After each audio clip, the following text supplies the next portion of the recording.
এদিকে রাধারানী কোন পাশে থেকে এই পাশে। কেন এই বনটা এত সুন্দর জানো? এই বনে একটা দেবতা থাকে। বাবা কুটিলা বলছে দেবতার নাম তো কোনোদিন শুনি নাই। দেবতা কেমন হয়? দেবতার চরিত্র কেমন? কুটিলা হয়ে তার চরিত্র কেমন?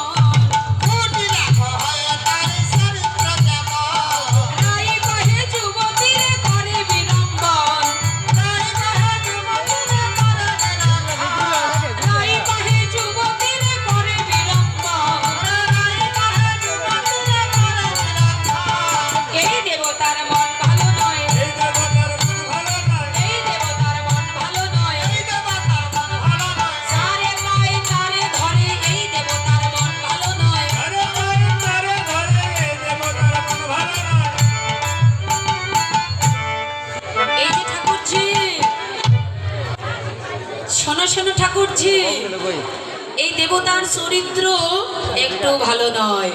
কি করে জানো? তোমার মতো সুন্দরী যুবতীদের যদি একবার দেখে তাহলে বলপূর্বক ধরে, আর যাকে একবার ধরে তাকে আর কোনোদিনও ছেড়ে দেয় না। তার দশা হয় কেন কেমন জানো? জীবন্তে মোরা আধো মোরা হয়ে যায়, মরেও যায় না আবার ভালোবাসতেও পারে না, আধা মরা হয়ে থাকে। কুটিলা বলছে বৌদি তুমি তো কথা বলতেই পারবে না, দাঁত বানিয়েছ। বলছে বৌদি তুমি আমাকে ভয় দেখাচ্ছ, আমি কিন্তু ভয় করার মেয়ে নয়। আমি বনে যখন এসেছি তোমার পূজা দেখেই আমি শিখব।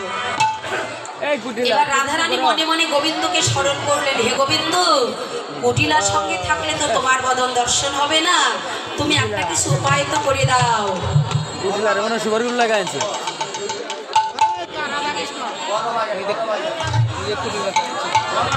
গদাবাগের গদাবাগের একজন কৃষ্ণ ভক্ত, তিনি আমায় 200 টাকা দিয়েছেন।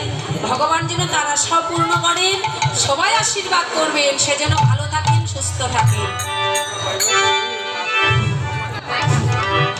আপনারা সাধুগুরু বৈষ্ণব এখানে প্রস্তুত যারা আছে উপস্থিত, আমাদের কমিটি বাজের জন্য সবাই আশীর্বাদ করবেন। আগামীতে যেমন আর সৌন্দর্য করতে পারে, আপনাদের কাছে আমার এই অনুরোধ, বাবার কাছে মায়ের কাছে এই অনুরোধ করবেন যাতে আগামীতে ইয়াতে যেমন বড় জায়গা করতে পারে, সুন্দর একটা মন্দির পিছিয়ে দিতে পারে, এই আশীর্বাদ করবেন আমার দাদারা মায়েরা। তোরা আমার স্ত্রী খাওয়াবো মরণ চানের মিষ্টি, তোরা আমার সই খাওয়াবো মরণ চানের।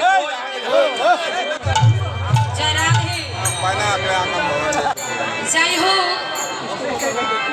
এবার মনে মনে যখন গোবিন্দকে স্মরণ করলেন, গোবিন্দকে রাধারানীকে কৃপা করবার জন্য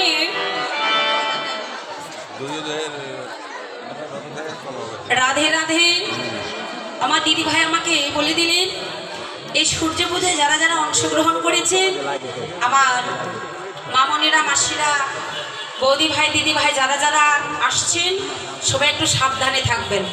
জয় রাধে। পূজার সময় হই হুল্লোড়ের সময় সবাই একটু সাবধানে যার যার জিনিস একটু সামলিয়ে নেবেন। রাধে রাধে।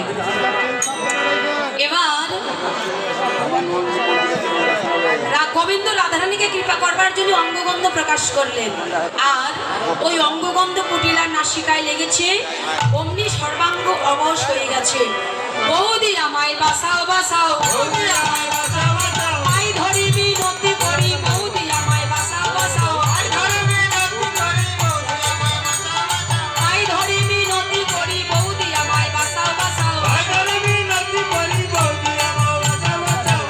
বৌদি ও বৌদি, আমি আর বনে যাব না বৌদি, তুমি আমায় তাড়াতাড়ি করে ঘরে নিয়ে চলো, আমি আর বনে যাব না।